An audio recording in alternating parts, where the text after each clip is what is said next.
Welcome, everybody. This is lesson 3 of our 5-part series on strategic nonviolent action.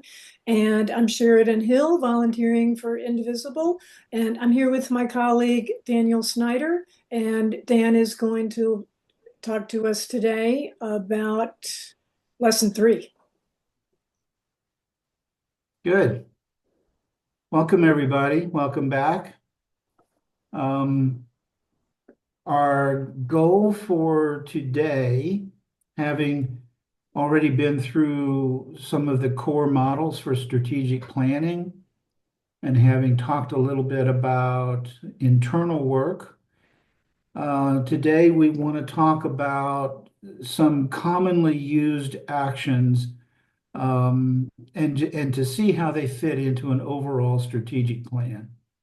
So we want to talk about street theater, boycotts, and civil disobedience.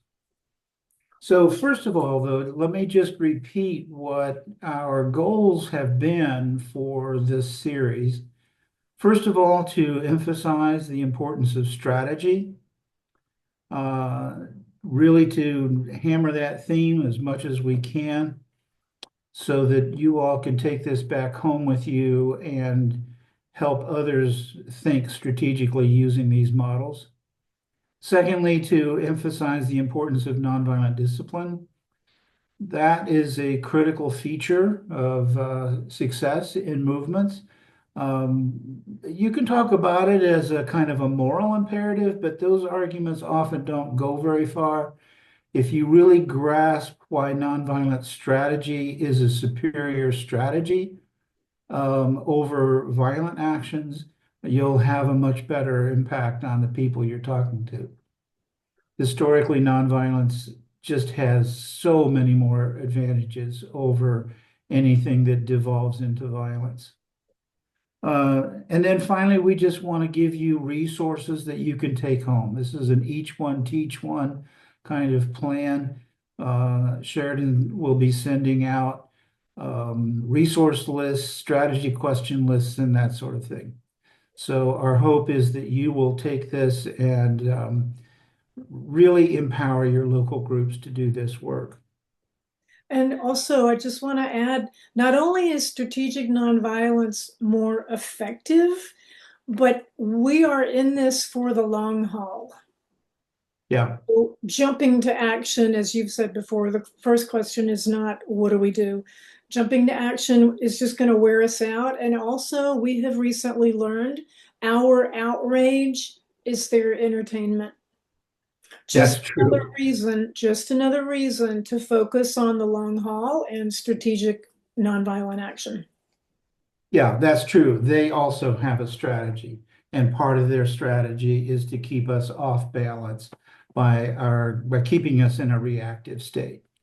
So we talked about that some last time, that our goal here is to manage our internal states so that we can stay focused on strategic nonviolence.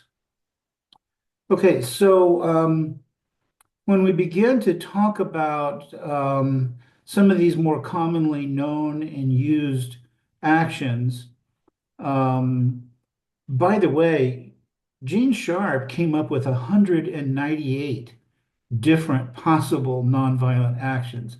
So we're just going to talk about 3 of them. Okay, so but it's important to remember that our repertoire is vast. And that was in 1975 when Sharp came up with those. That list has greatly expanded since then. So we have many, many, many options. And a good strategic thinker is able to shift tactics depending upon the response that you're getting. So that's an important thing to keep in mind, that we're never just locked into one kind of response. There are many possibilities. But today we're going to talk about just these 3.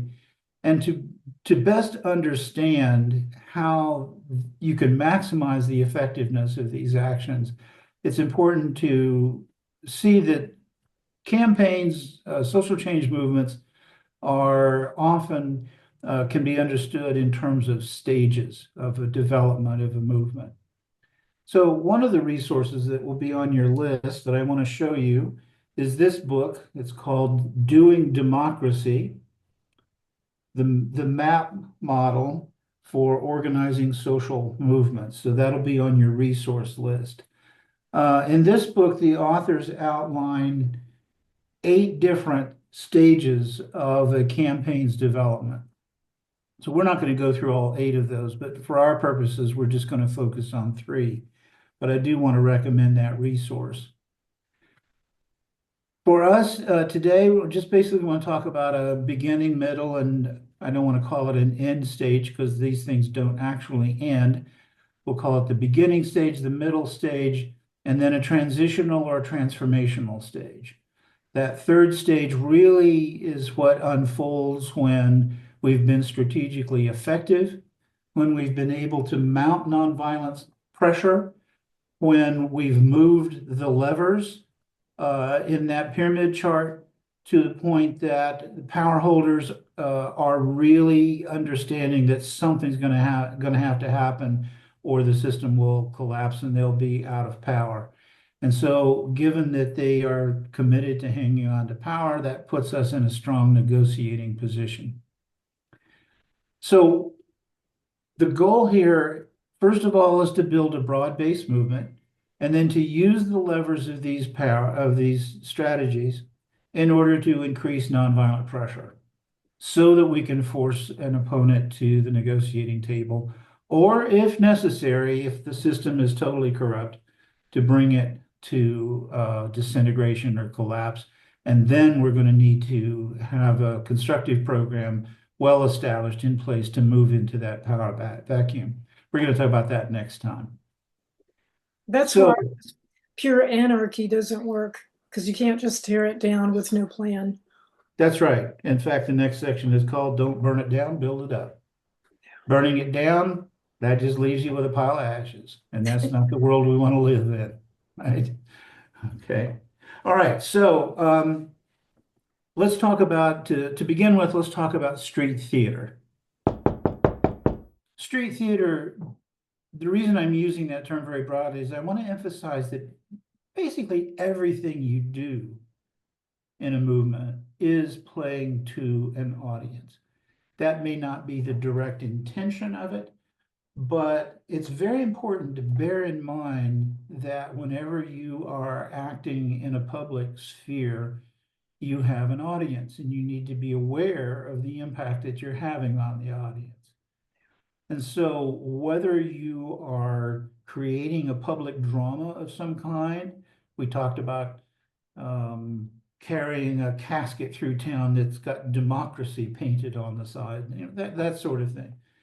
That's a very direct kind of street theater.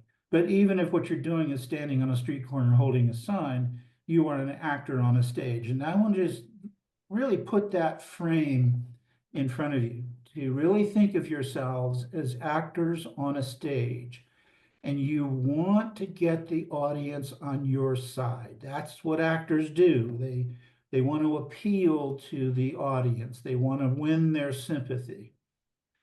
So that's what we're doing. And if you keep that frame in mind, it's going to shape a lot of how you show up on that stage. So if you are showing up with a lot of polarizing rhetoric, you're going to alienate certain people in your audience. So let's keep that frame in mind, that one of the core actions, primary, throughout the movement, always bear in mind that it's street theater. Okay, so within that context, in this beginning stage, and bearing in mind that we're talking about street theater ongoingly, here are a few of the features of things that as actors on a stage, it's important to bear in mind. And Dan, if I can just one quick interruption. So the phrase street theater Yeah, does apply to being in the street, but in today's world, it also super applies to what's Instagrammable, what's YouTubeable. It really refers to also what can be put online. It's street theater for now, and it's street theater that's going to go out and live on the internet forever and ever. yeah, sure. Yeah. So that's why it's important to be careful about what it is you're portraying for your audience. So a couple of principles that are important to keep in mind is that you want to lean in the direction of belonging rather than othering. Okay, so we're appealing to an us, a we, and not to an us them. That's really important. Now, there are going to be people who are going to constantly stress the polarization in our world. They're going to folks who are going to be hassling you or hagglers or people who are just going to be angry with your message. But if you can hold that space that this is a we and not an us them, that's how you want to shift as best you can. Not everybody's going to buy it, but our core audience here, in addition to just supporting the people who are already in the choir, so to speak, our core audience here is toward those who are on the fence. We mentioned this last time. We're not likely to move people who are far out on the wings, say a far right wing. You know, sure, they're in the audience too, but we're not going to invest a lot of energy into pulling them in simply because that's a lot of work and it's not likely to be very successful. But what we are going to do is focus on the people who are really beginning to wobble a little bit. This didn't turn out to be the administration that we thought it was going to be.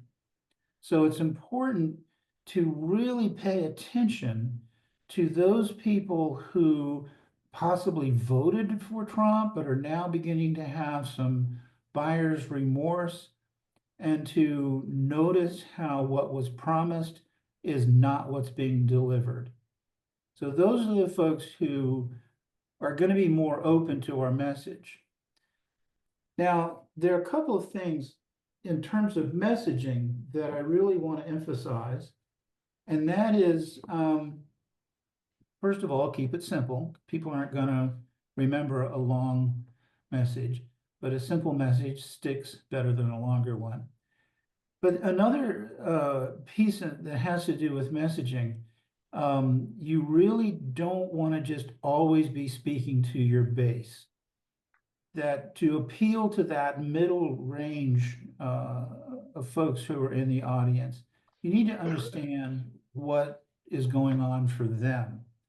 I've mentioned a couple of times that it's valuable to hang out with folks who really don't agree with you, not to argue, not to debate, but to understand, to really see if you can get inside the thinking processes of those people, the values, the emotions, what it is that's motivating them. And again, it's not to debate, it's not to argue, it's to understand. That's one of the reasons that I think it's valuable to turn on Fox News from time to time. As distasteful as you may find that, that's one of the ways you're going to begin to get inside the minds and hearts of people that you want to influence. Now, one of the things that I have found extremely helpful over the years when it comes to messaging is understanding how the right and the left really are operating from different frames, different ways of understanding what's going on. Now, I want to give you another resource here. It's extremely valuable. This is a book called Don't Think of an Elephant, Know Your Values and Frame the Debate. It's by George Lakoff. Oh, we'll put this on the resource list too. George Lakoff, Lakoff. Don't think of an elephant. Know your values and frame the debate. So Lakoff is a linguist and he understands why it is that certain people think certain ways and other people think other ways, and how language and messaging is an important feature of an important skill that we want to add to our toolkit. And one of the things that he says is he identifies three what he calls progressive myths. These are assumptions that people on the left tend to make about how people think and why they vote the way they do. We tend to, those of us who lean more left, we tend to think that we can appeal to truth. We can call out things that are not true. If people just knew the truth, then they would get on our side. Lakoff says, no, not so much. We also believe that people vote their self-interest. Why on earth would somebody vote for somebody who's going to implement policies that clearly are going to be harmful to them and their communities? We just shake our heads in disbelief about that. And Lakoff says, well, you can understand that. He has some really good insights about why that's the case. And a third one is he says folks on the left tend to focus on issues. We have a particular issue we want you to know about. We want to inform you about it. We want to tell you about the policies related to it and so on. And Lakoff is saying those folks may or may not agree with you on the issues. You can look at polls and see how people feel about certain issues. Uh, and and then they'll go ahead and vote in ways that are not coordinate with the way that they have said what their commitments are as far as the issues are concerned. Well, those are head scratchers, right? We go, what? How on earth does that make any sense? So Lakoff is pretty clear about how he says uh, people vote uh, according to their identity, according to a sense of what the tribe that they belong to, who is my community? How are those people thinking? How do I protect a sense of belonging? So, in other words, I might vote against my self-interest. I might even vote against something that uh, clearly is not true if it protects my sense of I'm a part of this community and I'm not an outlier. Most of us are really, really cautious about anything that might cause us to be exiled from the communities within which we feel embedded, a sense of belonging, and where we gain a lot of mirroring and respect for who we are. That's really painful to be sent out into the outer world. Okay.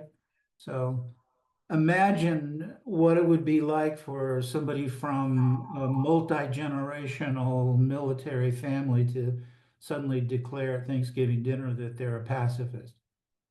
Or conversely, somebody who comes from many generations of, say, a Quaker or a Mennonite family who says, well, guess what? I'm going to go sign up for the military.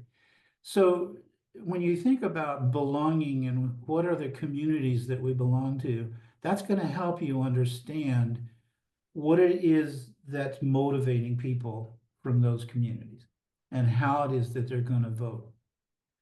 So we want to think about how we're going to get to know what's motivating folks that we want to move and shape our messaging in that direction. Okay, so the third point I'd like to make about messaging is just a feature of psychology. I mean, you'll all recognize this. Most of us respond to messages that say, you can do this, as opposed to you must do this. Jonathan Haidt, who's on the your reading list, conducted an experiment with his 3-year-old just to test this out. And he says after supper one night, he said to his 3-year-old, "You must have ice cream now." And his kid said, "No, I don't want any ice cream." And then he waited a little while and he said, "Well, you can have some ice cream." "Well, yes, I want some ice cream." Okay. So we're not 3 years old, of course, so we're a little less transparent. But the same dynamics work. Most of us do not respond well to an external pressure that's trying to scare us into action or force us into action out of a sense of moral obligation. Mostly we act when we feel like we have agency and choice and free will. We participate in these things because we choose to, because we want to, because it fits our sense of who we are. So that is a feature of messaging as well. So, oh gosh, it's 25 after already. All right, I'm gonna skip on to some more material. All this, this is all going to be available to you in the recording. So, and we may add a few more notes as well. So let's talk about the middle phase of any movement. When your organizing efforts are really beginning to work, you really are beginning to build the grassroots movement. You have a larger and larger power base. If you recall from that inverted pyramid model, it shows how power really is a bottom-up dynamic. It's not a top-down dynamic, and that's the core model that we want to confront. Just about everybody sees power as a top-down. Some people have it, some people don't. Those with power can oppress those who don't have it, etc. That's a kind of, yeah, there we go. There's the model that shows how nonviolent activists understand power. Power is invested in structures and in people because we give them permission to do those things. We agree that we're going to keep these things in place. Well, nonviolent activists understand that we can change our minds about that. We can decide we don't want those things to be in place, and we can begin to remove some of those pillars of support. So in another session, we're going to talk about constructive program, and that basically uses the same model to say how we can build up institutions that we do want to support. Because as some of these structures begin to shift, or if they really are thoroughly corrupt and they need to collapse, we want to have a well-developed constructive program in place that can then step into the power vacuum that will ensue if those oppressive structures do collapse. We'll talk about that in a later session. So the core dynamic of nonviolent action is removing consent, non-cooperation with oppressive structures. That's the reason it was originally called passive resistance. There's really nothing passive about it, so we don't use that term anymore. But it's a non-action. It's a decision to stop support. There you go. Withdraw your support. In other words, when we stop holding that up, there's nothing left to support it. And as, let's say, a couple of those figures step away, things start getting pretty wobbly. That's what we call nonviolent leverage. We're really talking about a kind of nonviolent coercion. Earlier in our understanding of nonviolence, and the early king, for example, would talk about the power of persuasion of the opponent. In his speech to UC students at Berkeley in the 50s, he was talking about moving the heart of the opponent. The later king, by the late 60s, he was not talking that way so much anymore. He really had a much more developed sense, thanks to people like James Lawson and others, a much more developed sense of strategy. And he began to understand that persuasion is probably not the core dynamic of change. It's not to say it doesn't work at all, but it's not the primary thing that's going to begin to shift these structures. What is going to begin to shift them is leverage, coercion. Some people don't like that term. They think it sounds like violence. Well, it's not really violent. It is coercive, but I don't think of it as violence. I mean, you think about a parent who prevents their child from running in traffic or says no to certain things. It's coercive, sure, but it's not violent. So what we're doing here is building leverage, building coercive, nonviolent power by removing these supports.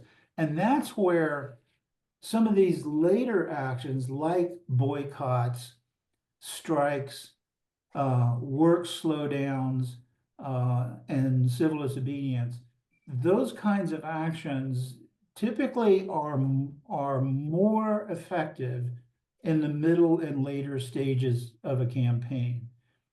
If we come back to this idea that everything we're doing is street theater, consider how a boycott or a civil disobedience plays to the audience when you really don't have a very broad base of participation. Those things can be polarizing, especially if your civil disobedience is disruptive of just legal systems. Civil disobedience is the selective disobedience of unjust laws. So as far as street theater is concerned, if you have the idea that civil disobedience is violating law, whether the law is just or unjust, then you've really eroded your persuasive power. How can we hold Trump to the rule of law if we're not willing to follow the rule of law ourselves? So we're not anarchists. We're not people who want to dispense with the rule of law or institutional structures, democratic structures, that sort of thing. We're not interested in tearing it down. We're interested in supporting the rule of law, particularly where those laws are just and they serve everyone. And that's one of the core arguments we're going to have in relation to Trump, who is breaking laws right and left. So you've got a good picture up here of the Nashville sit-ins. This is civil disobedience because the laws in Nashville were segregationist. And so these students are breaking the law, but of course, those are unjust laws. And so this is a classic example of civil disobedience. Same thing with Gandhi's Salt March. It was a brutally oppressive law that the British imposed on the Indian population, that they could only buy salt from British merchants. So it's important to keep that in mind, that civil disobedience is the selective disobedience of unjust laws. And that plays well as street theater. That's an important thing to keep in mind. It also builds nonviolent leverage.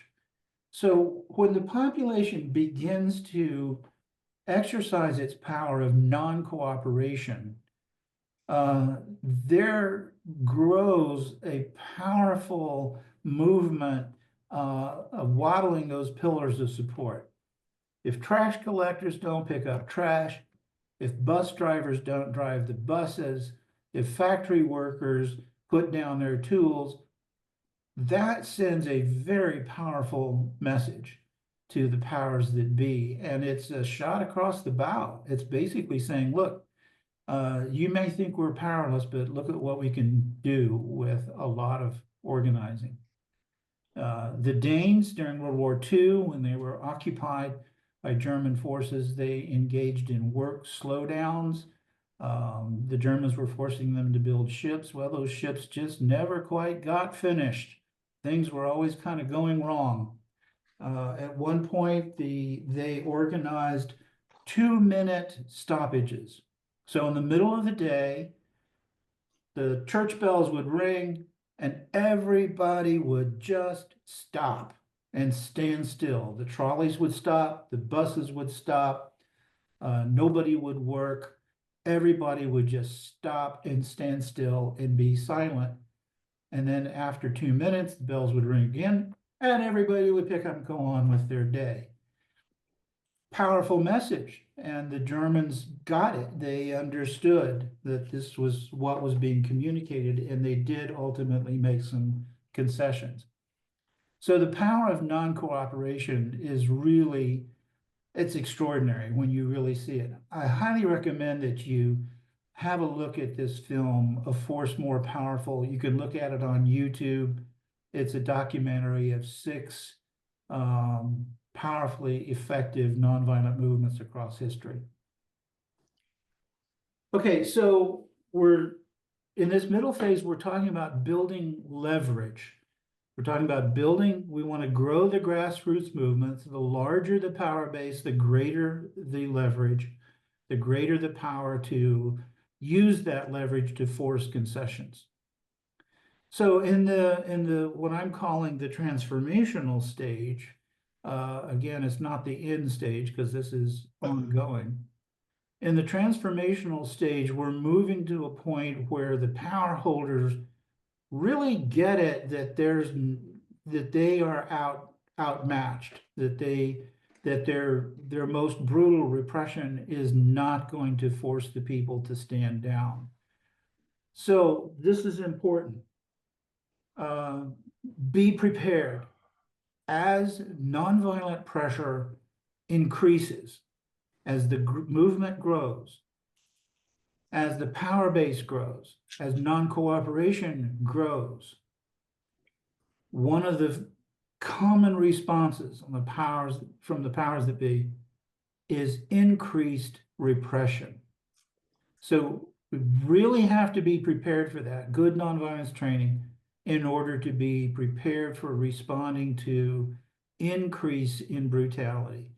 It's actually one of the ways that you know that you're making a difference is when the government stops being keeping a public face of civility, and their bloody tooth and claw is more exposed and revealed.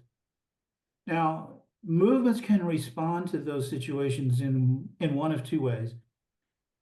One is to simply allow it to occur and use that as an opportunity to dramatically expose the brutality of the regime and thereby grow the power base. Well, you have to be willing to take some blows for that. Not everybody wants to do that. Gandhi used that very effectively, and King did too. But obviously, that takes a very high level of commitment and willingness to suffer nonviolently against an oppressor that's using violence. The other possibility, and this is really one I think that's probably the more effective in the long run, is simply to shift strategy. That we don't have to get beaten up. That probably is inevitable to some extent, but we can shift strategies when repression begins to escalate in one sector. We can shift to another sector. One of the things about non-cooperation is that it is a non-active sort of action. It's not passive. It's actually very active, but it's invisible, and it's not something that is immediately visible. So if you're out on a demonstration, or if you're doing civil disobedience, you're right there and you are vulnerable to repressive forces. So if repression escalates and you're experiencing this kind of, now, okay, here's a good image. It shows you how this kind of an image endures in a way.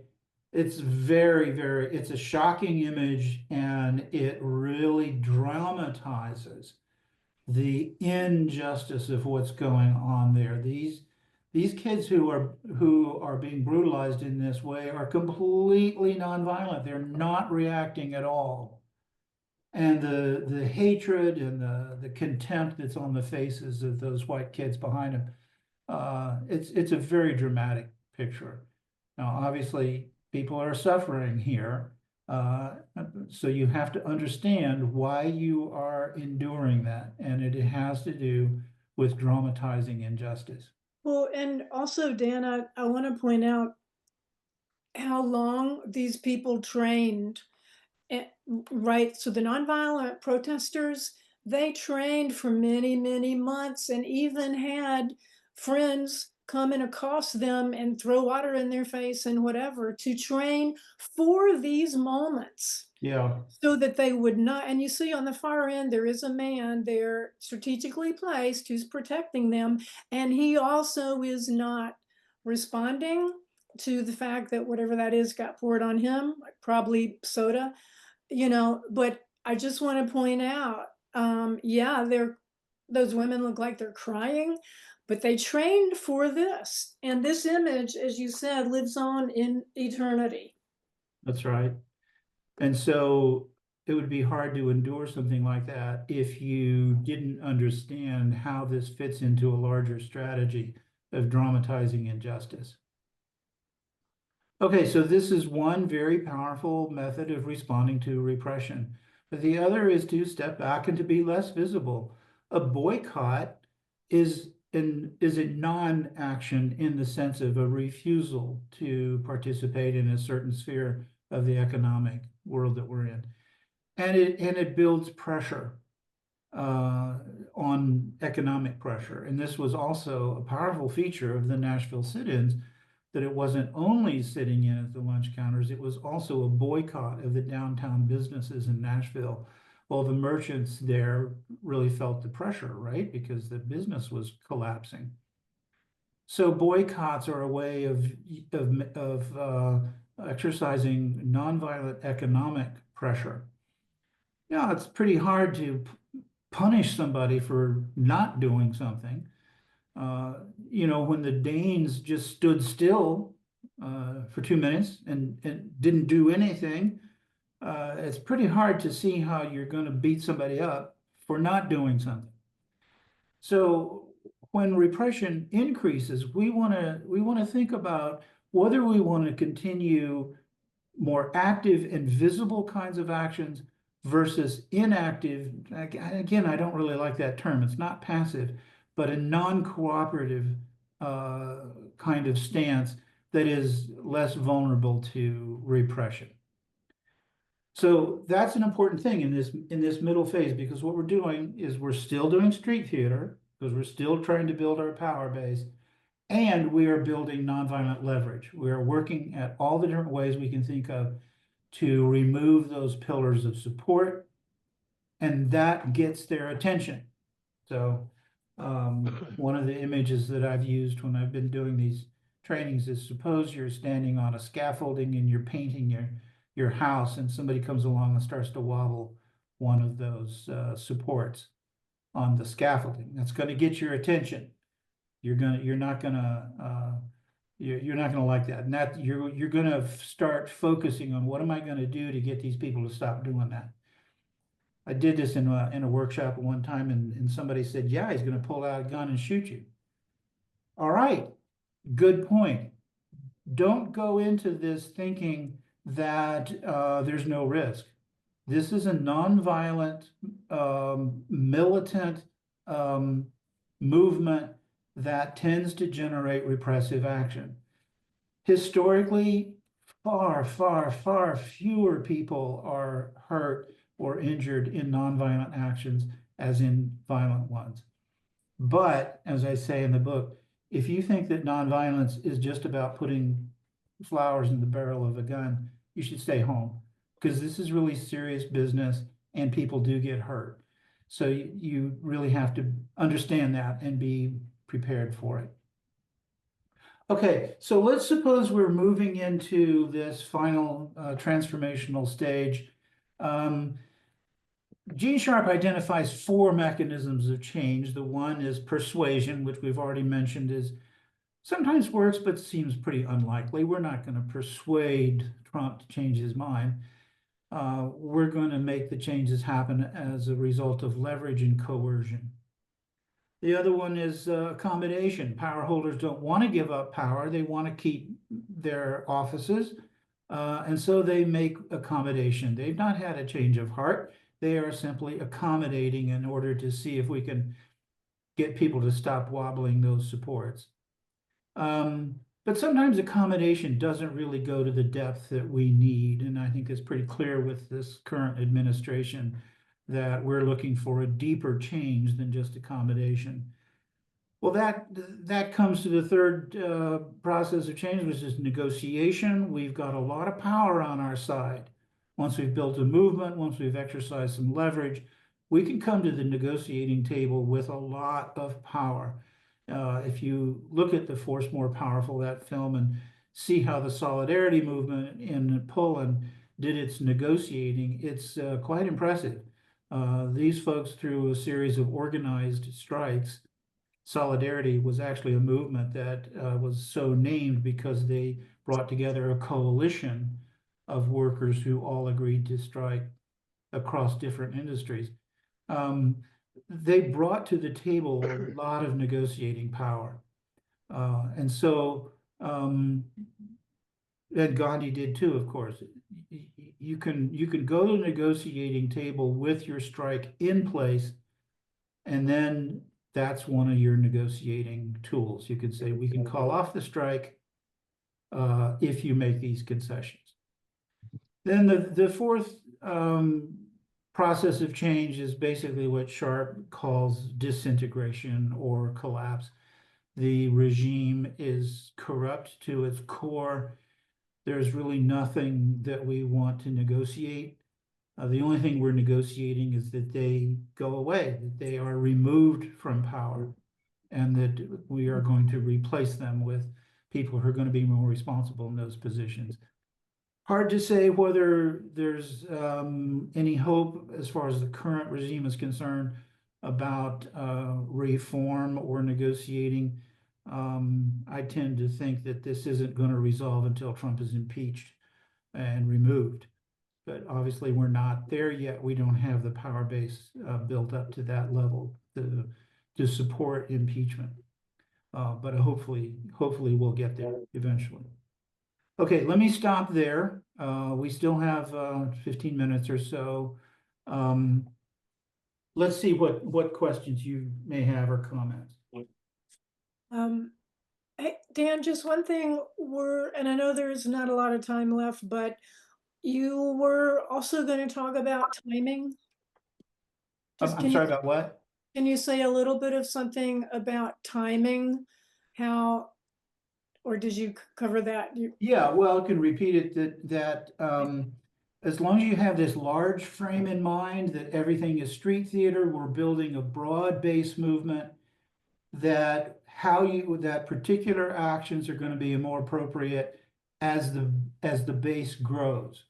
So at the beginning stages, things like boycotts and civil disobedience probably are not going to have quite the impact as they will in later stages. So especially if you think about how these things are also street theater in addition to being mechanisms of creating leverage. And So, this back to the strategy questions. yeah, Your number one question to yourself and your people is not what are we going to do, but what is our goal? yeah, And so it comes down to, all right, well, we want to send a message to anybody driving by and anybody who's filming this that we support people of color being human beings and having every right that they're entitled to without all of this discrimination that's coming down in the form of immigration problems and so forth. Whatever it is, right? You pick that goal, then your actions just start forming out of the goal. And while you're forming the goal and forming the actions, you're looking at what's the best timing for this? Because I am really picturing now we could begin planning what we do on the 4th of July for street theater. Every town mhm, has a 4th of July parade. Maybe it's not too late at this point to get in for a float. Maybe your float is a donkey, carrying, as he said, pulling the casket of democracy going down dead. But now is the time to begin strategizing. What's our goal? What's the point we want to make? And we are working on building a stable, lasting coalition. So, yeah. All yes. right. So, yeah, go ahead. Well, I just want to say that I think one of our core messages needs to be our respect for the rule of law. And the reason I'm saying that is because it's one of the things that's really being highlighted right now in the lawlessness of the Trump administration. He's really on a campaign to make the point that he can do whatever he wants to do. So we want to support the rule of law. And that is a frame that we can take over from the right. The right has always been the law and order party, right? Well, let's take it over. Let's claim that. We want law, rule of law, to be the rule of the land, and that includes the president. That means that we're going to follow the rule of law as well. And it means that we can appeal across divides. That's one of the messages that I think will work across divides. Okay, and we'd like to take some questions. I just want to say, so far on these Zooms, people have wanted to stay on and go a little bit longer so they could continue the discussion. We understand you're going to hop off when you need to hop off, but to go ahead and take some questions from people. A lot of people have some kind of action that's coming up, right away, and they have pressing questions about timing and what do they do. So we're going to take questions as people raise their hands. So Jennifer. Yes. So my question really is about goals, and I was glad that you talked about that because, I mean, what is our end goal? If it's Trump out of office, then we've got Vance, and if it's Vance out of office, then I mean, it's just, Yeah, so and then you talked a little bit about the constructive program, and I think that's so important because if our end goal is not just getting rid of Trump and Vance and then Mike Johnson, I mean. We've got to have some sort of constructive program that is our end goal. absolutely.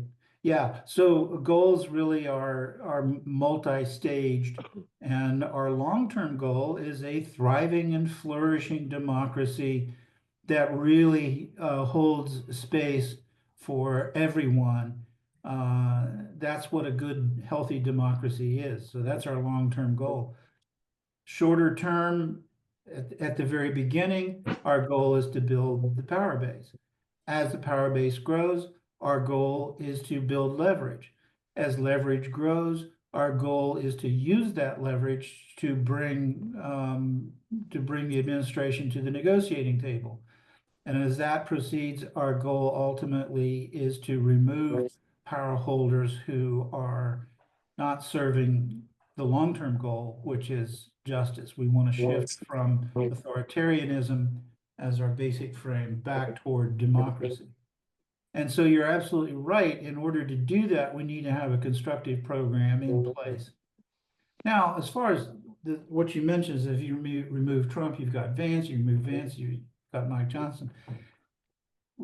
Who knows how that would play out?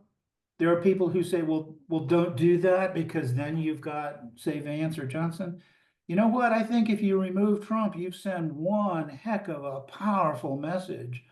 Vance, not somebody I admire at all, but he is going to be sobered by that event.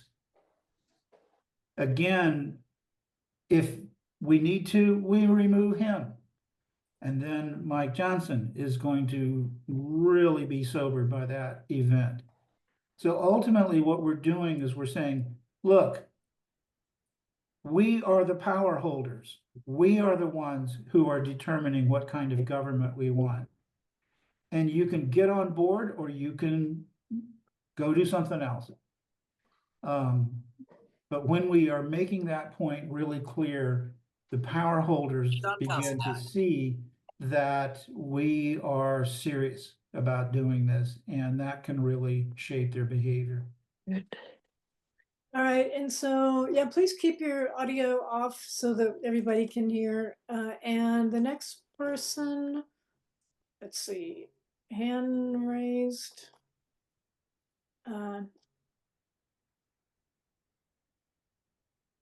Sorry, let's see.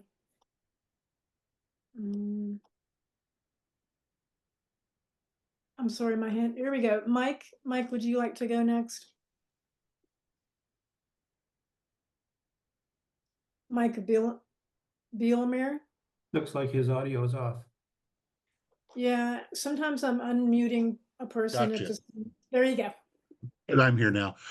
What do you do when you've got the in our case, the local Democratic Party really kind of poo-poos the whole idea of protesting and taking actions and things like that. And nothing matters except for electoral politics, which, I know it's important to get the right people elected in office.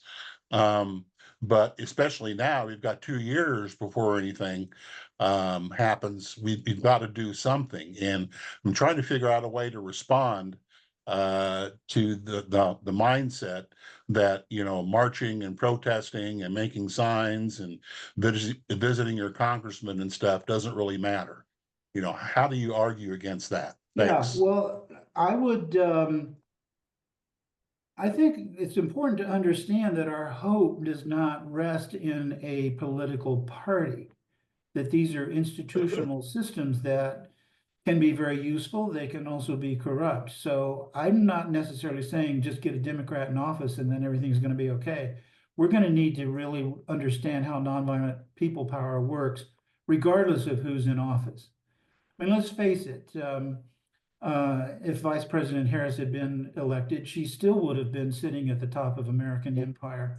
And so the challenges would have been different, but we still would have been needing to do a lot of nonviolent organizing to get the policies moved in the direction of justice and democracy, even though our candidate got elected. So that's one perspective that I think is really important. Yes, let's work as good citizens within the institutions as they exist. By all means, let's elect good people to office. Let's write to our representatives in government, but let's not make that our only response. Let's also build bottom-up nonviolent power and do them all. In this book, Doing Democracy, they talk about roles. There's the citizen, there's the rebel, there's the reformer, they're all activists basically, but they're working at the system from different angles. So I would say it's not either or, it's both and or all and. Wait, where was that from? The types of citizens or? From this book, Doing Democracy by Bill Moyer et Okay, al. There's, let's see, there's 4 authors to that book. okay, that's fine. So Jim B, if you'd like to go. Yes, thank you. Just 2 or 3 quick points as a response to some of the recent comments. I think I totally agree with the spirit of not being locked into action according to what Democratic leadership does or does not agree with.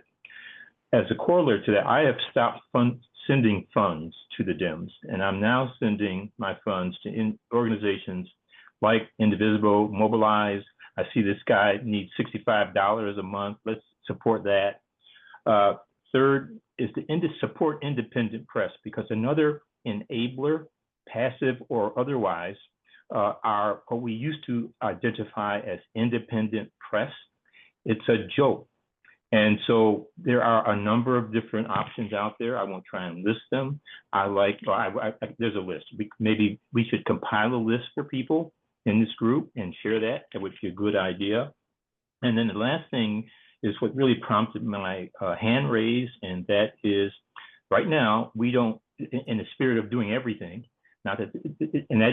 we can't, I don't think, without control of Congress and with this Supreme Court, we are not going to force Trump out. I think we have to have an attitude of control.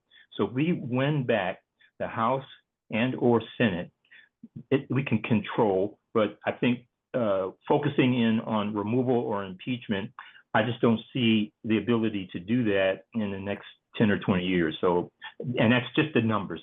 Of course, very much supported by another issue I hope many states are working on, and that's gerrymandering and the ongoing voter suppression. So all of these, anyway, let me stop there. So I just appreciate an opportunity to add that to the consideration by our speaker and the group. Thank you. Awesome. Yeah, Jim, I would totally agree with a lot of what you're saying there. We need multi-dimensional approaches, and they are all important. as unlikely as impeachment is now, and I agree with that, there's really no chance of that right now. It doesn't mean that it can't happen eventually, because it's all about bottom-up power. Congress can do that. It has the possibility of doing that within the Constitution. The only reason they're not is because there's simply not enough grassroots support for it. But it eventually could happen. Yeah, I'd like to get to a few more people. So Mary O, and I recognize you, I think, from our other Zoom. We have to, I'm unmuting you. Yeah, I am from the other one, but I just wanted to know at our protest yesterday, there were so many negative signs, and then the Trump buses rode by us, and some people, would roll down their windows and argue, and I don't know. I was wondering, how have other people handled it? Are there handouts you can give to protesters to just kind of let them know things? Or, I mean, what are other people doing in other areas? Well, it's one of the reasons that I emphasize training and why it's so important to do events like this, so that everybody can go out, each one teach one, spread the message of strategy, help people learn about appropriate messaging. It's a long-term vision of helping people understand how to do this. We're going to have to deal with this polarization for a while until people really get the idea that we're doing street theater and we're not creating others. We're really inviting people into a sense of being a part of something. So training obviously is important. Having marshals trained in movements who can intervene in situations like that. Somebody was talking about last time about somebody who grabbed a microphone, was screaming obscenities at Trump. Well, hopefully that doesn't happen if you've got enough training on board. But it's going to happen anyway, because training just has not spread as far as we need for it to. So that's where you need to have marshals coming in who can deal with a situation like that. And worst case scenario, marshals can't stop it from happening, then come in with a counter message. I would want to know, is that person an agent provocateur? Is that person planted by the opposition in order to create justification for polarization and repression? So it's very important to understand that whether somebody is planted from the opposition or is just uninformed, who is part of our team, who is engaging a lot of polarizing rhetoric, we need to nip that in the bud. Right. And We're going to Yeah. get to our next two people with their hands raised, but I want to just circle back to what Dan just said. When he says marshals, he means that, once again, you and your strategic planning have assigned certain people who will be your marshals at your rally, who already have some training, even if it's in NVC, nonviolent communication. They have some kind of training or background in de-escalating emotions around other people. And a marshal will go around and watch to see who is right there just getting ready to explode. And then they will deal with them or get help dealing with them. So that's the marshals. There's some other thing. So let's just go to Dottie, and then Susan Elliott. I want to get to her also. So Dottie, you have your hand raised. Yeah, you have to unmute. I try to unmute people. There we go. Okay, Dottie. I'll put my video on also. Okay, that's disabled as well. That's fine. Yeah, just go ahead. Yeah. I put this in the chat and am really becoming concerned about folks in our circles here in Baltimore being able to begin this work, which is how to form support groups, protective groups, so that when we begin to see the resistance from the people who don't like that we're out there in the streets, that we have a system already in place for where are they taking those people? What can we do to protect them once they've been taken? Baltimore is very vulnerable because we're a majority Black city. We're right by DC, and we already felt the impact of that during the Freddie Gray uprising. So will that be a part of what you're doing at some point? I'm not sure what the question is, how to protect people or how to respond once they've been, are you talking about immigration? No, how to plan for protecting people? Yeah, How, what are the strategies that have been used in the past that have been working? yeah. Well, where immigration is concerned, there are a number of really good resources online for helping communities protect those who are vulnerable to being snatched up by ICE. So I would just Google some of those, and there are just a lot of really important resources. You can inform your community about how to protect people and understand that that's going to generate some repression. There are already escalations in terms of harboring laws and that sort of thing. Doesn't mean you don't want to do it, just be aware of the risks. Okay. So that's certainly one resource. Yeah, Sheridan? Sorry, go ahead. Go ahead. Yeah. So to the extent that you have the capability of harboring people, that's currently illegal, but you're willing to take that risk, and I would consider that a form of civil disobedience to protect people from unjust, repressive actions on the part of the government. So the vulnerable people are right out there in front, and they can be snatched up. So let's work at finding ways to surround them with those of us who are not as much at risk. Those of us who are white, male, middle class, born here, passport carrying citizens, we can put ourselves on the line as well. Yeah. Okay, I'd like to recognize Susan Elliott. She's the chair of our local Democratic Party here in totally red McDowell County, North Carolina. Susan, I was trying to unmute you.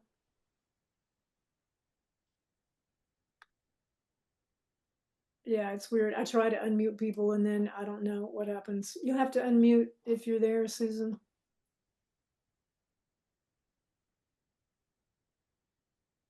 Well, Sheridan, while she's figuring that out, I want to come back to a comment that was made earlier about the bus going by with people shouting at the demonstrators. There's a part of me that would like to be on that bus. How come we don't have some of our people on that bus? You know, we can be agents provocateurs in their communities. We can show up as nonviolent activists in their communities. We can be marshals on those buses.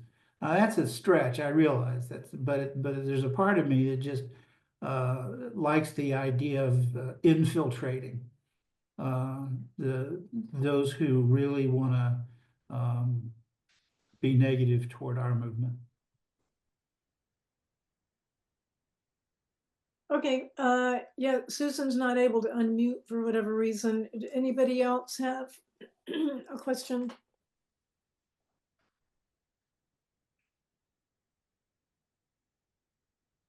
Awesome.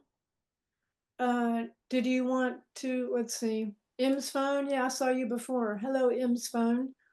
You have your hand raised.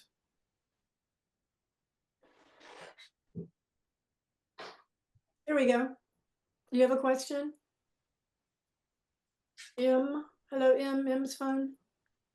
There looks like your audio is still off. I know. Okay, anybody else? Yeah, so funny. The wrong people have their audio on. Okay. I see in Mary, the chat, somebody's saying, what's the next step? The next step is to go back to your communities and really help share this message about building strategy, become informed, read some of the material that's we've talked about. Get some of these materials and really begin to understand the how and the why of strategy building. Okay, so Marlene Kay, you want to jump in with your question? Or Alyssa? Hello? Yeah, there you go. Hi. It took me like 5 times. I wanted to ask about trying to get a lawyer ahead of time lined up in case you get arrested or join the ACLU, or do we need to do anything like that ahead of time? Oh yeah, you bet. Getting legal resources on board is very important. Immigration lawyers are super busy these days, but if you have people in your community who are at risk, then it would be important to really consult with some good immigration lawyers who can help inform you about how to respond and how to support those folks. Would You know, ACLU, would being a member of ACLU help you? sure, Help at yeah, all? those folks are really at the forefront of protecting the rule of law and protecting justice. Okay. I do want to say 2 of my friends are former immigration lawyers who had to give it up because it was so heartbreaking and because they were working like 20 hours a day every day and so many people were calling them. So if you do happen to be in touch with an immigration lawyer, please, offer them respect and support. And wow, we're volunteering as best we can, but you still got to make a living somewhere. Okay, let's see. M's phone. Again, I try to unmute people, but I'm not sure or Alyssa. Hi. There we Hi. go. Hi. Okay, great. Thank you. I live in a neighborhood in Queens where Archie Bunker used to live. Okay, so I am basically an infiltrator. Okay. Yes. And every day I look around me and I'm trying to determine how I can actually take advantage of my position, because I do believe that we are all situated in places of power and that we can access networks around us all of the time. Um, and those networks are relationships. Um, but I have a really hard time trying to understand um, the people around me who, because I'm afraid of them on a Yeah. certain level as Yeah. well. I totally get that. I think it's, if you are an infiltrator and if you are really trying to understand the opposition, let's say you turn on Fox News or you go sit down with somebody who's a Trump voter, it's painful, it's difficult. So first of all, get some support from people who understand what it is that you're doing and can really support you and encourage you for that. So that's really important. Having a broad view of where we're going with this, and be anchored in your curiosity and your compassion. Doesn't mean you have to agree with people, but these are human beings. These are our brothers and sisters. So when I'm in a infiltration kind of situation, I really try to suspend as best I can, my own sense of shock or outrage or how could you possibly think that sort of thing, and so on, in order to connect with the human being who's in front of me who is probably hurting in some way. Doesn't mean you're going to change them, but it does mean that you can maybe get a glimmer of what's motivating that person. And that's going to be really useful information to take back to your group that can help shape your messaging. So thank you. I just want to say thank you for doing that. That's hard work. That's really front lines work. Thank you. Okay, and let's see, JL. Hi. Can you hear me? We Yeah. got you. Okay, good. Hi, thank you so much. Also, thank you so much. Having a chat moderator at a group this size is so excellent. I just wanted to I'm in the Adirondacks in New York. And I wanted to mention something I brought up in the chat. There's a model for vulnerability and risk evaluation management for people in the in any kind of movement. The Bob Brown Foundation uses it to organize actions related to protecting First Nations land, and it's really good. And what I found is that it helps people understand that they can find a place that works for them. They don't have to be as scared. They know where they're going to slot in. Mm. And with that, like offering safety and de-escalation training to everyone, even if they don't want to roll, has been really helpful as well, because once they know there's a plan in place, they're way more likely to show up. That's so helpful. Yeah, thank you so much for that. Now, did you put that resource in the chat for everybody? I mentioned it. I didn't put up. I can put up a link to the Bob Brown Foundation. I don't have a link to the model itself. I brought somebody in my own coalition to give a talk on this. They work with the Australian government as a mental health peer liaison and consultant. And Wow. so he was giving a talk on some of the work, the tools that they use that help people, particularly people who who have neurodivergence or a mental health condition or a physical disability. It really helps a lot. Yeah, that is so, so helpful. Thank you for that. So just put anything into the chat that you've got, and then maybe folks can Google it or find ways to get access to those resources. So one of the things that I love about doing these kinds of programs is that you can see how everybody's got a piece of information or a gift or something they can bring that neither Sheridan and I are aware of, and then, wow, this is great. So we just got some new helpful stuff. All right, everybody. Thank you. This is the third of the 5-part sessions that Dan like lesson plans on strategic nonviolent action. And so there'll be 2 more. They're held every other Friday, and it is Eastern Daylight Savings Time. I just want to say thank you to everybody who showed up. We will get through this. And honestly, I really firmly believe that we will overcome. And it takes this strategic planning. So I deeply appreciate seeing people that are showing up for the long haul. And as Dan has said, I keep saying, look, democracy is a long game. And then Dan goes, yeah, it's such a long game. It's a multi-generational game. So Yeah, just take that in, you know? yeah. There's a lot of hope just in what we're doing right here. Hope has an internal source as well as an external one. So our community, our support for one another is already a source of hope.